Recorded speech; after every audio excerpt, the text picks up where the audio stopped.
네, 출애굽기 34장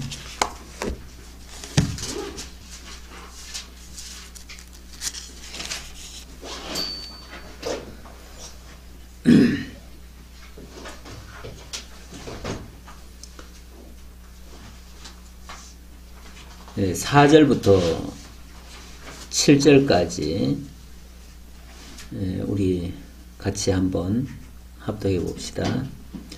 모세가 돌판 둘을 처음 것과 같이 깎아 만들고 아침에 일찍이 일어나 그 두 돌판을 손에 들고 여호와의 명령대로 시내산에 올라가니 여호와께서 구름 가운데서 강림하사 그와 함께 거기 서서 여호와의 이름을 선포하실세 여호와께서 그의 앞으로 지나시며 선포하시되 여호와라 여호와라 자비롭고 은혜롭고 노하기를 더디하고 인자와 진실이 많은 하나님이라 인자를 천대까지 베풀며 악과 과실과 죄를 용서하리라. 그러나 벌을 면제하지는 아니하고 아버지의 악행을 자손 3, 4대까지 보응하리라. 아멘. 이 장면은 지난번에 하나님께서 계명을 주셨죠. 10가지 계명, 10계명을 주셨는데 그 계명을 모세가 받아가지고 내려오는 동안에 밑에서는 백성들이 범죄를 했어요. 하나님의 말씀을 받으러 간 모세가 40일 동안 내려오지 않으니까 이 모세가 어떻게 되는지 모르겠다. 혹시 죽었는지도 모르겠고 그래서 우리가 살 길을 찾아야겠다. 그래가지고 만든 것이 금송아지였어요. 하나님이 어떤 분인지 알지 못하니까 그 하나님을 자기들 생각대로 만든 거예요. 원래 모든 우상은 사실 그게 객관적인 무슨 증거가 있어서 만든 게 아니고 인간의 생각, 철학, 사상 이런 것들을 총융합해 가지고 만들어낸 것이 우상들입니다. 그래서 만들어낸 가짜 하나님 바로 금송아지죠. 그 금송아지를 섬기고 그것 때문에 막 잔치가 벌어졌어요. 그 장면을 보고 모세가 너무 격분을 해가지고 그만 내려오다가 그 두 돌판을 아주 소중하게 받아서 이렇게 내려왔는데 오다 말고 그 장면을 보고 너무 절망이 들어가지고 그걸 집어 던져버렸어요. 던져버리니까 두 돌판이 깨져버렸죠. 하나님의 계명이 깨어지는 그 역사적인 순간이었어요. 사실 큰일 났죠. 하나님이 직접 주신 계명인데 그 계명을 모세가 돌로 깨버렸으니까, 던져서 깨버렸으니까 이제 하나님의 진노가 어마어마하게 쏟아질 거는 뭐 명약관화한 일이죠. 분명한 일이죠. 자, 그때 하나님께서 너무너무 진노를 하셔가지고 내가 이 백성들 다 쓸어버리겠다. 그리고 모세야, 내가 이 악한 백성들은 도저히 용서할 수 없으니 내가 다 쓸어버리고 너를 통해서 새로운 민족을 만들어주겠다. 그렇게 말씀하셔요. 어떻게 보면 하나님이 좋은 흥정을 하신 거죠. 그렇죠? 모세로서는 모세를 통해서 새로운 민족, 왜냐하면 쓸모없는 이 고쳐도 고쳐지지 않는 이 백성들 상대로 하느니 아예 그냥 하나님이 다 새로 만들어주시면 더 좋을 수도 있지요. 그런데 그 말씀을 듣고 모세가 하나님 앞에 엎드립니다. 엎드리면서 하나님이 이 백성을 구원하시기 위해서 그 놀라운 역사를 하시고 여기까지 데려오셨는데 여기서 만약에 다 죽이면은 저들을 다 쓸어버리시면 그러면 하나님의 이름이 뭐가 됩니까? 저 원수들은 어떻게 조롱하겠습니까? 그러니 이 백성들을 죽이시면 안 됩니다. 차라리 저를 죽이십시오. 이 백성들을 죽일 바에는 차라리 저를 먼저 죽여주십시오. 그러면서 정말 생사를 각오한 그런 기도를 하게 됩니다. 그게 일종의 백성들을 대신해서 죽겠다고 하는 중보기도죠. 진짜 중보는 이런 중보입니다. 이런 것이 중보입니다. 우리 흔히 중보기도 이런 얘기 많이 하죠. 많이 하는데 정말 중보가 되려면은 하나님과 인간 사이에 중간 역할을 해야 되는 거예요. 그 중간 역할은 하나님의 입장도 고려해야 되고 인간의 입장도 다 고려해야 되는데 결국 그 중간에서 할 수 있는 일은 대신 죽어주는 일이에요. 그렇죠? 그래서 진짜 중보자 되시는 분은 우리 주님이십니다. 주님이 이 땅에 오신 이유는 중보자가 되시기 위함입니다. 그래서 중보 사역을 하셨어요. 그래서 마태복음에서는 우리의 지도자는 예수 그리스도밖에 없다. 진짜 중보자는 예수 그리스도밖에 없다. 이런 말을 해요. 아무나 중보자 할 수 없어요. 그래서 우리가 뭐 감히 중보 뭐 어쩌고 중보 사역한다 이렇게 표현하는 거는 약간 어불성설이 됩니다. 어쨌든 모세의 그 중보 기도로 말미암아 하나님이 용서를 하십니다. 용서를 하시고 그리고 모세 보고 내가 계명은 어차피 다시 써줘야 되니까 네가 이번에는 네가 돌을 다 다듬어 가져와라. 먼저는 하나님이 돌을 직접 주셨어요. 근데 그걸 네가 이번엔 다듬어 와라. 그리고 그 돌을 다듬어 가지고 올라가니까 하나님께서 다시 그곳에다가 써주셔요. 써주시면서 하시는 말씀이 여호와께서 그의 앞으로 지나시며 선포하실 때 여호와라 여호와라 자비롭고 은혜롭고 노하기를 더디하고 인자와 진실이 많은 하나님이라. 하나님이 그들을 용서하신다고 하는 이러한 선언의 말씀이죠. 그렇죠? 나는 여호와다. 여호와다 여호와다를 두 번이나 강조하죠. 그 말은 여호와란 말이 뭐죠? 언약하시고 언약대로 이루시는 자라는 뜻인데 하나님이 언약 자손을 이미 아브라함 시절부터 약속을 하셨어요. 그래서 반드시 그 땅에 들여보내심으로 당신이 여호와이심을 증명하셔야겠다고 말씀하셨어요. 그러니까 내가 여호와란 말은 좋다. 내가 여호와니까 너희들 용서하마. 그리고 약속의 땅까지 들여다 보내주마. 사실 그들이 행한 짓으로는 10번도 더 죽어도 마땅한 죄인데 하나님이 용서하시겠다는 거예요. 그걸 통해서 하나님이 자비롭고 은혜롭고 노하기를 더디하고 인자와 진실이 많은 하나님이심을 보여주겠다는 거죠. 그러니까 이런 굉장히 불상사죠. 굉장히 불미스러운 사건인데 그 불미스러운 사건을 통해서 하나님이 여호와이심을 다시 한번 확인시켜주고 하나님은 자비와 인자와 은혜와 노하기를 더디하는 진실하신 하나님이신 것을 다시 한번 깨닫게 되는 거죠. 그렇죠? 그러니까 이 사건은 별로 좋지 않았지만은 그걸 통해서 하나님이 보여주시고자 하는 것은 다 보여주셔요. 그리고 그래서 인자를 1000대까지 베풀며 악과 가실과 죄는 용서하리라. 그러나 벌을 면제하지는 아니하고 아버지 악행을 자손 3, 4대까지 보응하리라. 그 은혜는 1000대까지, 인자는 1000대까지, 보응은 3, 4대까지 이렇게 하시겠다. 어찌 보면 보응은 잠깐이고 하나님의 은혜는 1000대란 말은요 굉장히 길다는 얘기예요. 그렇죠? 무한하다는 얘기예요. 하나님의 은혜는 무한하시고 하나님의 진노는 잠깐이다 그 말이에요. 3, 4대는 그 1000대에 비하면 잠깐이에요.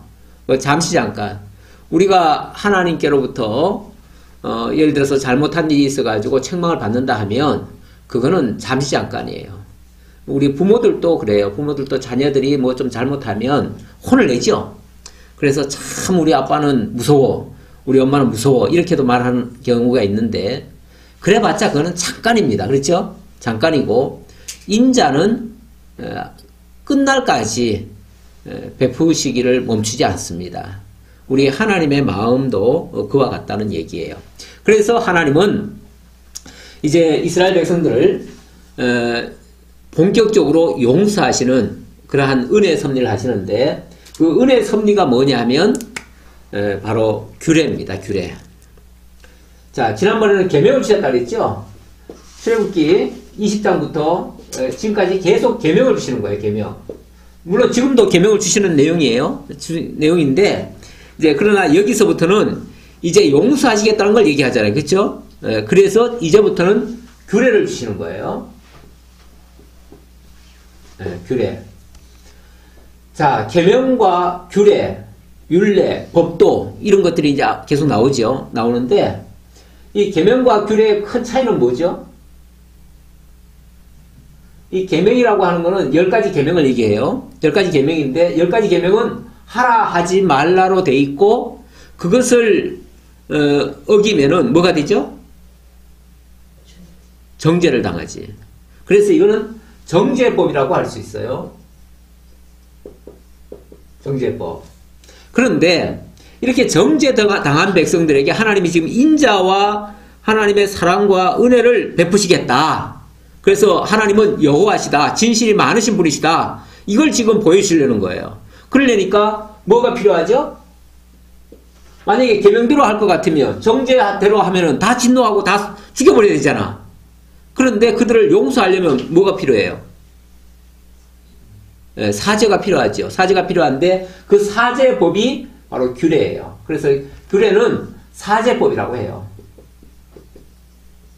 사죄법인데 이 사죄법은 자 이게 이제 34장부터 시작해서 출애굽기 34장부터 시작해서 레위기 27장까지 다 사죄법이라고 할 수 있어요. 그래서 이 장면은 계속 이제 레위기까지 이어져 갑니다. 이어져 가는데 여기서부터는 이제 뭐가 나오냐면 이 사죄를 하려고 하면 이 규례에는 3가지 요소가 있어요. 무슨 요소가 있냐면 이 규례라고 하는 말은 다른 말로 하면은 또 제사법이라고도 할 수 있어. 제사법. 이 제사법이라는 게 어떤 뭐 의식과 형식으로만 구성되어 있는 것 같지만 그것의 목적이 있어요. 목적이 뭐냐면은 사죄를 해주려는 거야. 사죄를 해주려는 거니까 거기는 사죄법이 있고 그 사죄법은 바로 제사라고 하는 형식을 통해서 나타나요. 근데 제사에는 크게 3요소가 있어요. 제사의 3요소. 첫째가 뭐죠? 어떤 한 곳에서 제사를 드리라고 그래.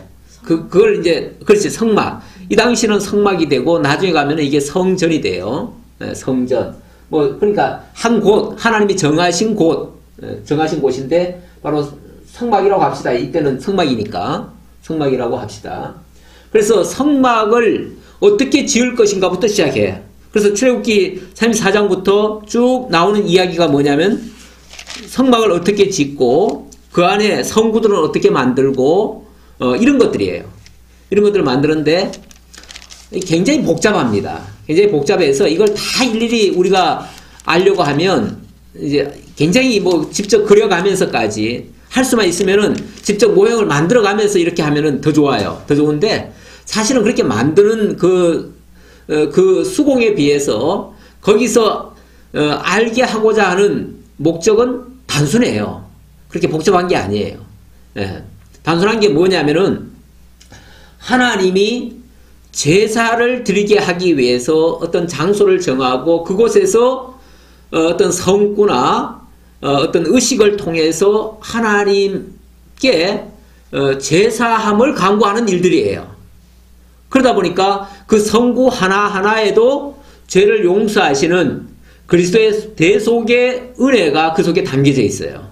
그래서 성구 하나, 또 성막에 있는 기둥 하나, 천막 하나, 휘장 하나, 전부 다가 하나하나가 다 알고 보면은 그리스도를 통해서 그리스도를 통해서 대속해 주실 그 희생의 모습을 담고 있어요. 그래서 이 성막이 나오고, 그래서 그 내용이 바로 출애굽기 34장부터 이제 40장까지 이어집니다. 40장까지 쭉 내용을 한번 쭉 보면은, 거기,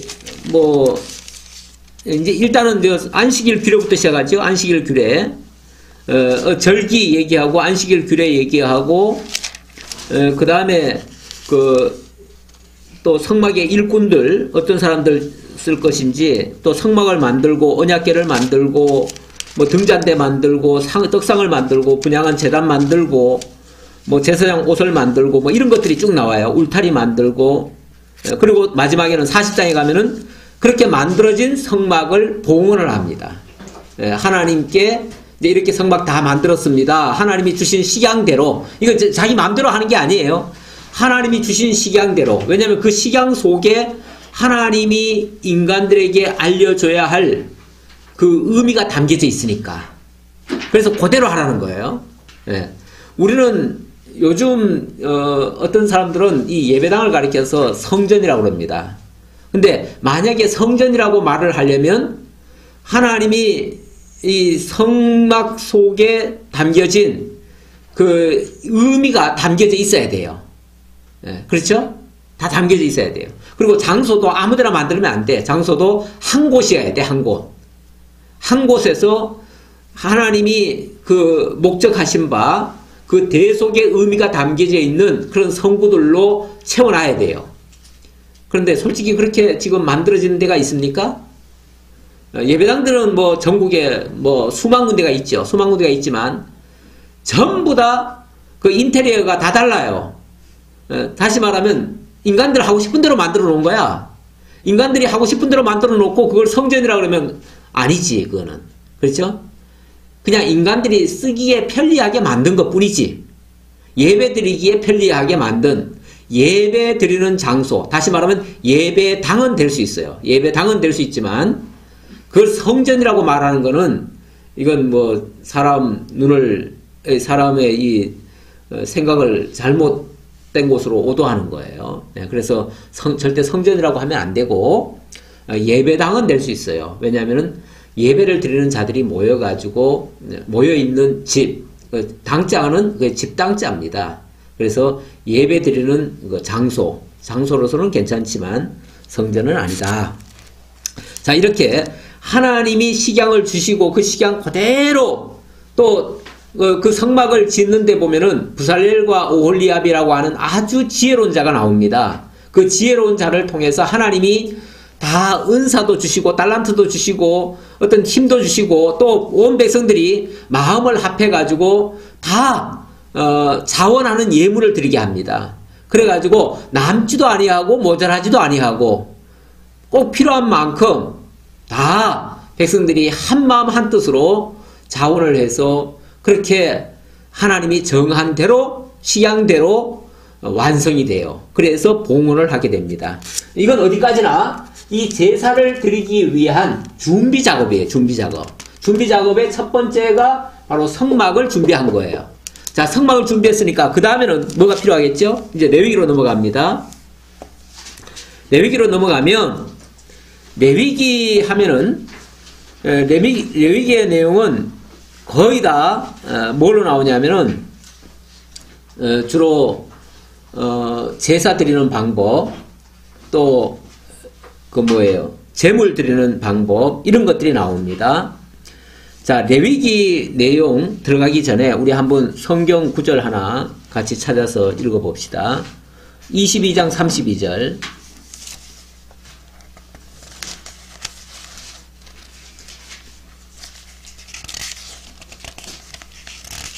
네, 32절, 33절. 네, 시작. 너희는 내 성호를 속되게 하지 말라. 나는 이스라엘 자손 중에서 거룩하게 함을 받을 것이니라.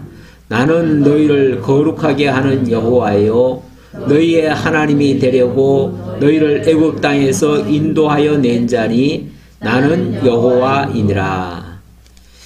자, 너희는 내 성호, 하나님의 이름을 욕되게 하지 말아라. 속되게 하지 말아라. 하나님의 이름이 뭐죠? 여호와라고 그랬죠?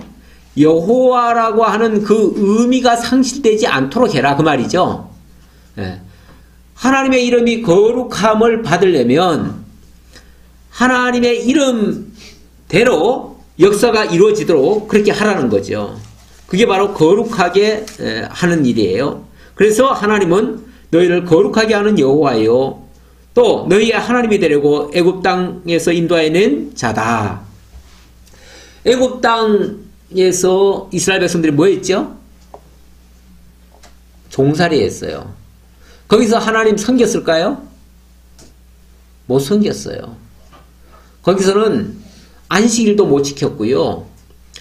소위 말해서 자유라는 게 없었어요. 원래 노예라고 하는 것은 자유 없는 삶을 노예 생활이라고 그래요. 노예 삶이라고 그래요.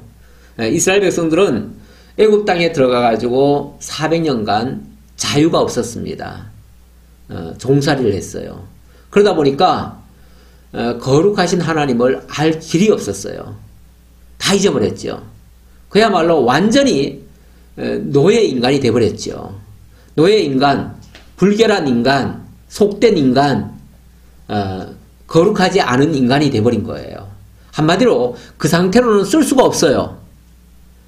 그래서 하나님이 거룩한 나라를 이제 만드시고 그 나라의 백성으로 이스라엘 백성을 삼으시려고 하는데, 그러려면 반드시 먼저 해야 될 일이 있어요. 먼저 해야 될 일이 뭐예요?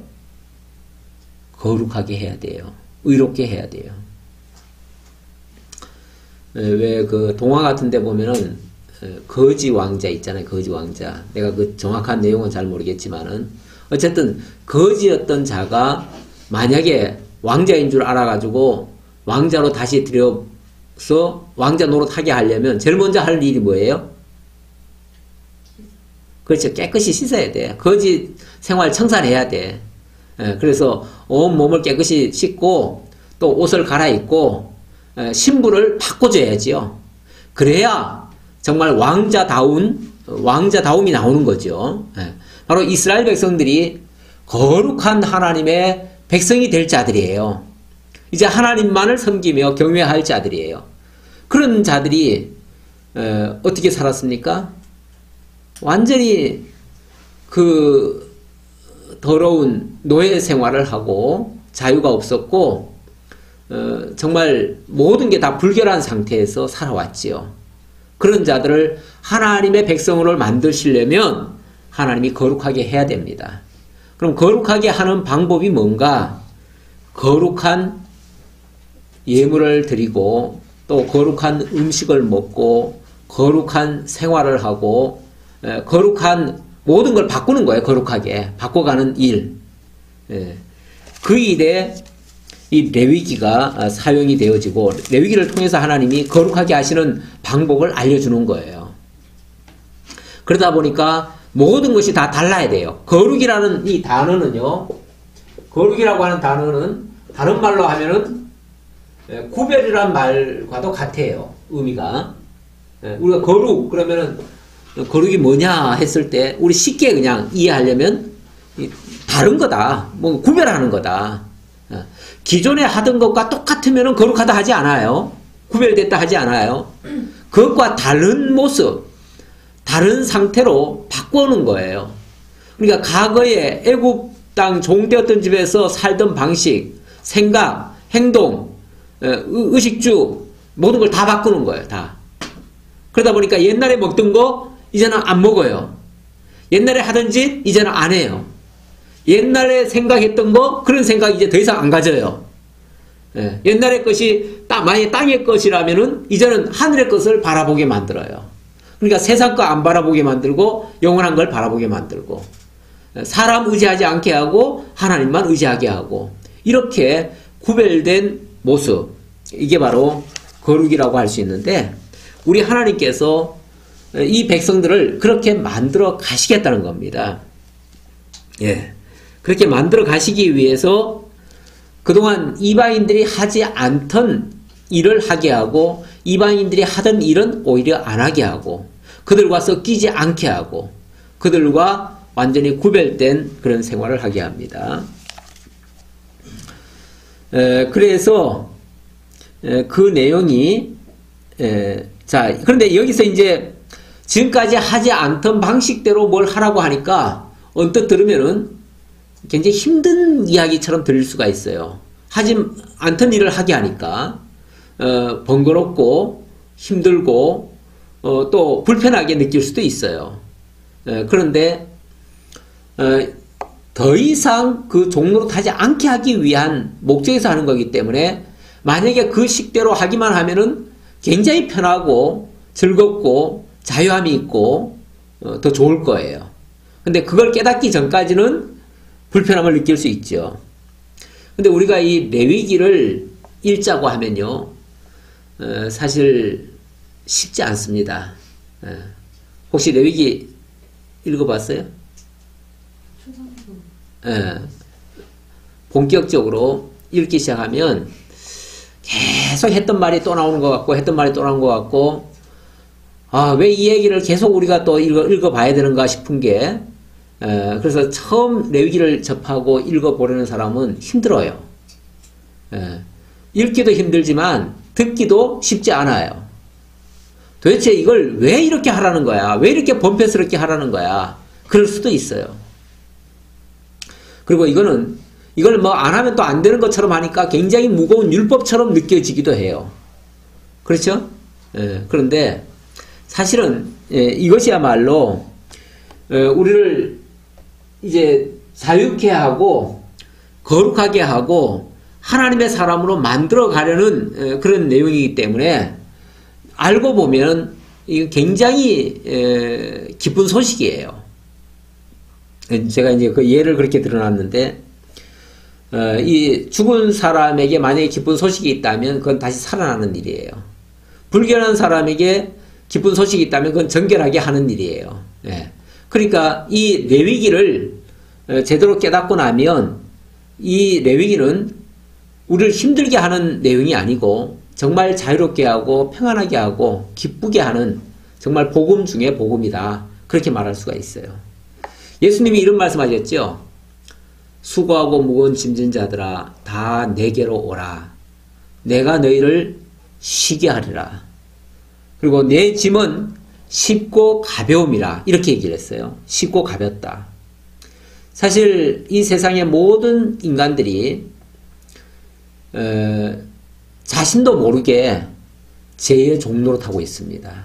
그리고 율법에 매여 살고 있습니다. 뭔가 이래야만 된다라고 하는 그 법에 얽매여 살고 있어요. 이 세상이라고 하는 굴레 속에 갇혀 있어요.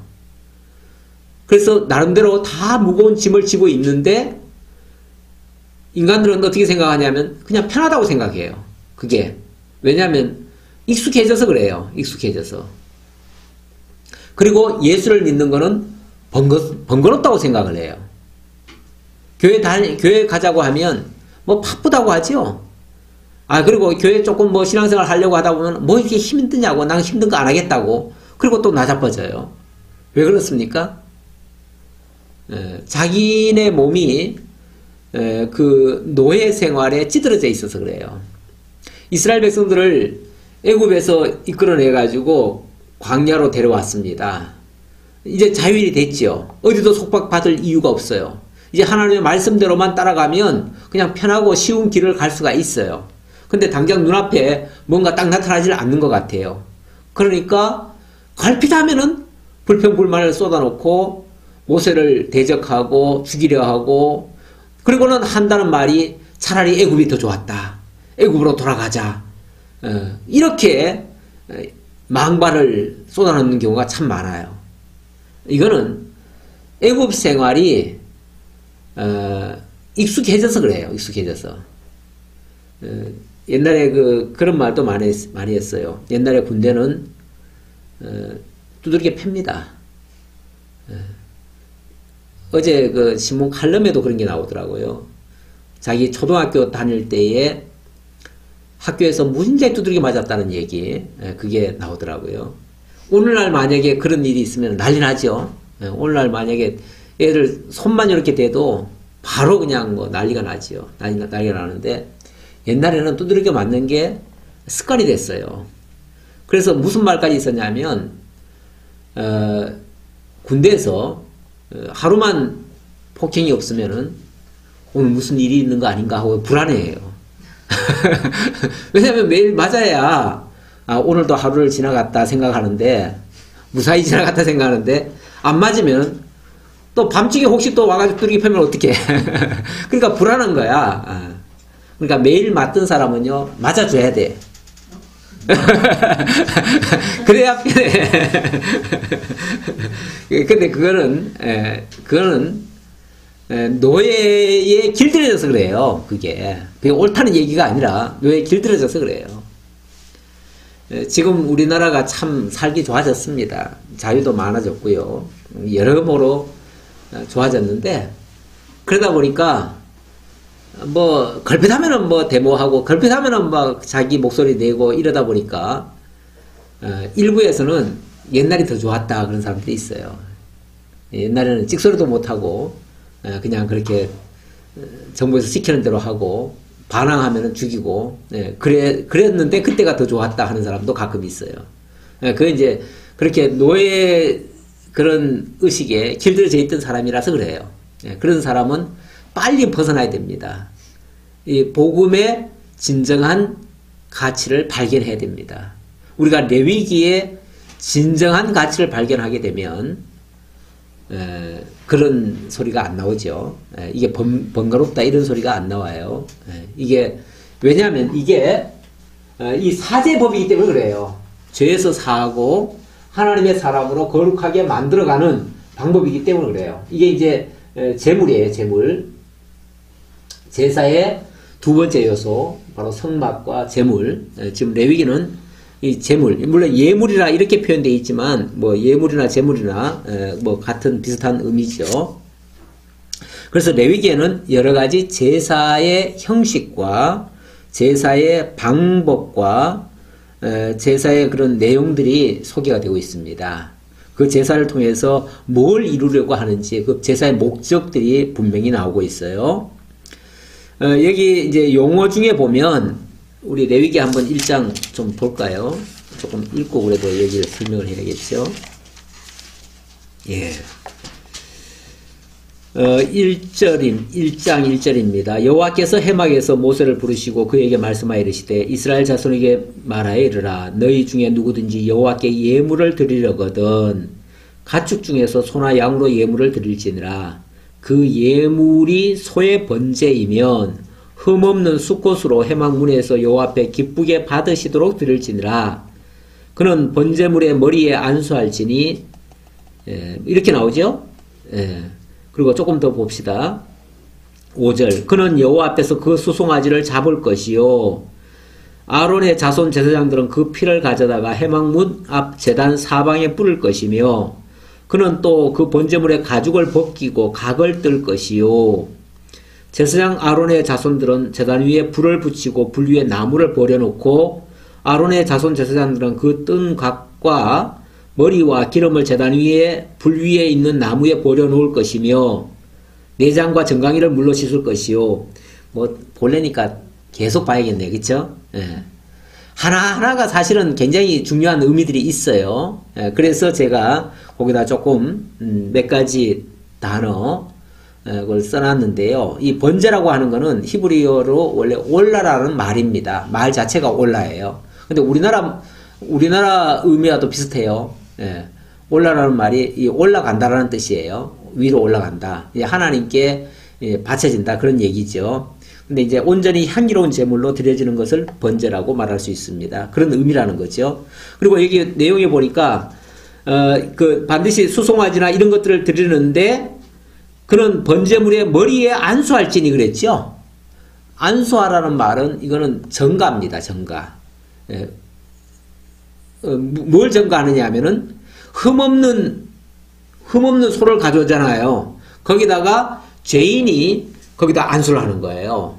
그 가져온 사람이 안수를 하는 거예요. 그 가져온 사람이 누구냐면 바로 죄인이에요. 죄인 된 사람이 그 죄 없는 짐승의 머리에다가 안수를 해요. 안수를 하면 내 죄가 그 짐승에게로 넘어가는 거예요. 그걸 정가라 그래요. 그래서 안수는 바로 정가의 의미다. 그렇게 볼 수 있고 왜 정가를 시키냐면 이제 그 짐승이 나 대신 죽어줄 거 아니에요. 그렇죠? 죽어질 거니까 죽어지게 되면 내 모든 죄를 짊어지고 대신 죽어주는 거예요. 그게 희생의 제물이 되는 것이고 그게 어찌 보면 중보의 모습이에요. 그게 내 죄를 다 짊어져 가고 나를 그 대신 죄는 짊어가고 나는 뭐가 되죠? 의로운 자가 돼버리죠. 죄가 없어지니까 의로운 자가 되죠. 그러니까 나를 의롭게 하는 그런 일이 그 짐승을 통해서 나타나는데 흠없는 짐승이라고 했습니다. 이것은 장차 흠 없는 온전한 제물로 우리에게 오셔서 우리 죄 모든 것을 다 짊어지실 것을 그리스도께서 다 짊어지실 것을 가리키는 그런 예표적인 모습이에요. 제가 아까 그리스도는 온전한 제물이다 이런 표현을 했는데 이 소라고 하는 거, 여기 소나 양이라고 하는 거는 이거는 온전한 제물이라고 할 수는 없어요. 물론 흠없는 걸 고르기는 했지만은 이런 짐승은 완전하질 않아요. 그렇죠? 그래서 이것들은 또 드리고 또 드리고 10번이고 100번이고 또 드려야 돼요. 그래서 이거는 그 순간순간의 죄만 용서한다고 볼 수 있어요. 그런데 예수 그리스도의 그 제물은 단 한 번에 영원히 완전하게 이렇게 드려지는 제물이 돼요. 그래서 온전한 제물이라 그렇게 얘기할 수 있어요. 그래서 이거는 하나의 구약의 이 짐승 제물은 하나의 예표적인 사건이 된다. 예표밖에 안 된다 그 말이죠. 모형과 그림자밖에 안 된다 그 말이고, 그 다음에 짐승을 잡을 때요, 피는 회막문 앞 제단 사방에 뿌리라고 그랬죠. 이 제단 위에다 올려놓고 거기서 피를 다 흘리라는 거예요. 예, 이거는 나중에 장차 그리스도께서 십자가 제단에 못 박혀 돌아가시죠. 그때 옆구리를 찔러가지고 피와 물을 다 쏟았죠. 그래서 제단 아래로 피를 다 쏟을 거, 이런 것들을 하나의 예표적으로 보여주는 거예요. 그 다음 제단 위에다가 또 가죽을 벗기고 각을 뜨라고 그랬죠. 각을 뜨라. 이 참 그냥 통째로 드려도 어쨌든 피를 흘리는 것이 고통스러운데 가죽을 벗기고 각을 뜨래요. 완전히 온몸을 다 벗기고 완전히 각을 뜨듯이 엄청난 고통을 주는 것을 가리키는 거예요. 이 희생이라고 하는 거에는요, 반드시 고통이 따르는 겁니다. 그 짐승이 원래는 죄인된, 만약에 내가 죄인이 내가 제물을 드린다고 하면 내 죄가 그렇게 고통받을 죄예요. 고통받을 죄인데 그 죄를 대신 당하느라고 그 짐승이 그런 고통을 받는 거예요. 그래서 내 죄를 대신 짊어지는 것을 가리키고요. 그 다음에 내장과 정강이는 물로 씻으라. 이거는 불결한 것도 깨끗하게 하라는 의미예요. 그리고 또 제단 위에서 전부 다 불살라서 하나님께 드리라. 근데 하나님께 불살라 드리는 거는 고기 부분을 불살라 드리라는 게 아니고 내장과 정강이나 어찌 보면 잘 먹지 않는 거예요. 하나님께 드리는 거는 원래 피는 땅으로 쏟고 기름을 태워드리고 내장을 태워드려요. 이런 것들은 어찌 보면 인간은 잘 안 먹는 건데 하나님께는 그것이 향기로운 냄새로 올라갈 수가 있어요. 그래서 그걸 화제로 그렇게 돌려라. 그러면서 여호와께 향기로운 냄새다 그렇게 얘기를 하는데, 하나님이 받으시는 것은 그 어떤 의미를 받으시는 거지, 백성들에게 그걸 알게 하고 깨닫게 하려는데 목적을 두고 있는 것이지, 하나님이 고기 먹고 싶어가지고 지금 짐승 잡아 바치라는 게 아니에요. 오히려 그 짐승은 잡고 나면은요, 그 제사를 드리고 나면 그 고기는 제사장을 줘요. 그리고 레위인들이 먹게 해요. 왜냐하면 레위인들이나 제사장들은 따로 기업이 없어요. 따로 기업이 없으니까 그 사람들이 만약에 고기가 필요하다면은 하나님이 먹여주지 않으면은 못 먹어요. 근데 어떻게 먹여주는가? 바로 제사라고 하는 형식을 통해서 드리게 하고 거기서 나오는 고기를 그들에게 먹게 하는 거예요.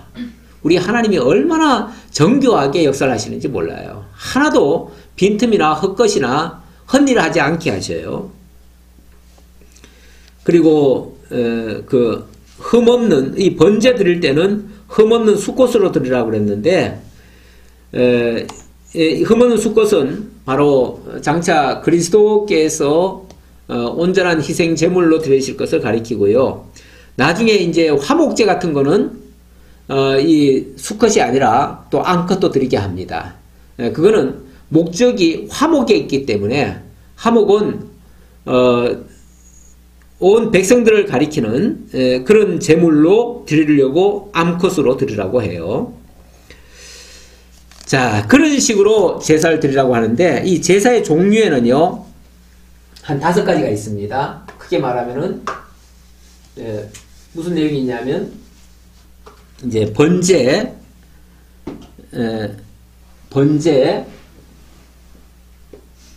소제, 또 화목제, 속제제, 속건제. 화목, 속제, 속건.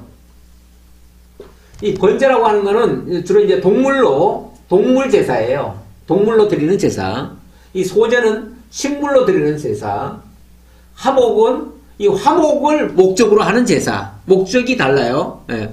화목이 목적인 제사, 화목제. 속죄제는 이 죄에 대한 대속이거든요. 요거는 이 죄라고 하는 거는 근본 죄를 얘기하는 거예요. 이거는 뭘로 이렇게 갚을 수 있는 죄가 아니에요.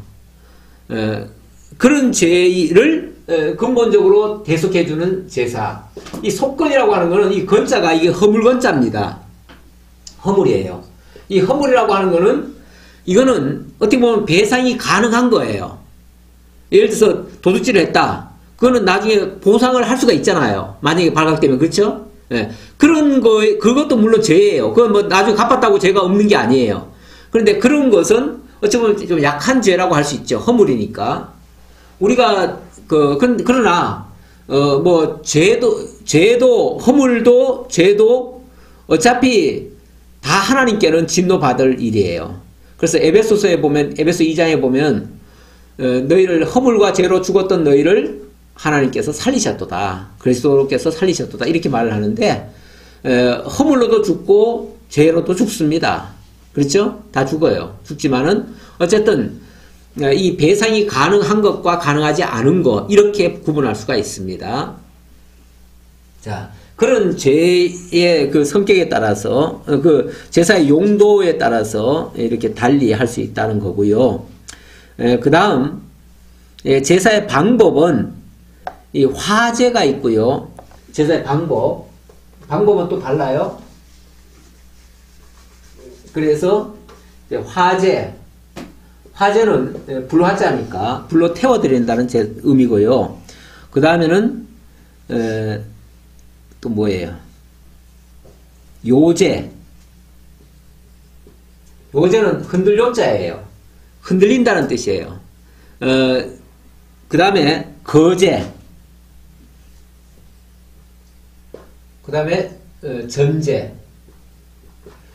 예, 요거는 제사의 방법이라고 할 수 있는데, 온전히 다 태워드리는 제사가 있고, 막 흔드는 제사가 있어요.